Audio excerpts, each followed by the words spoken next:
মরবেন না কেউ, আখেরাতে যাবেন না কেউ, কবরস্থান কেউ দেখেন নাই? কথা বলেন না কেন? আরে কবরস্থান দেখছেন আপনারা? এখানে কবর নাই তো এদেরকে জিজ্ঞেস করেন। এই কবরে যারা আছে জিজ্ঞেস করেন কান পাইতে এখন। এই বেটা এখন জিজ্ঞাসা কর বেটা, নাফরমান ছেলে তোরা যারা সেজদা দিলি না, এখন জিজ্ঞেস কর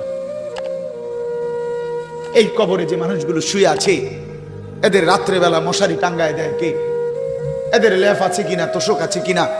এই যে অজরে বৃষ্টি হয় এদের গায়ে পানি ভিজে কিনা জিজ্ঞাসা করে দেখ বন্ধু। পৃথিবীর সবচেয়ে দামি বিল্ডিং থেকেও তো একদিন তোমারে লাথি দিয়া ওই কবরে ফেলবে। পৃথিবীর সবচেয়ে দামি গাড়ির থেকে একদিন তোমারে নামাইয়া এই কবরে ফেলে দিবে।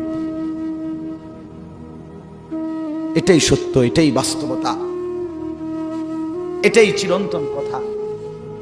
এজন্য বাপ, ভাই, বন্ধু সবাইকে অনুরোধ করি নিজের প্রতি যত্ন নেন, নিজের নষ্ট করেন না। কবর আপনার, দুনিয়া আপনার, সংসার আপনার, আখিরাত আপনার।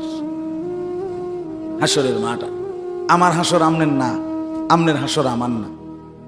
ওয়াহাশারনাহুম ফালাম নুগাদির মিনহুম আহাদা।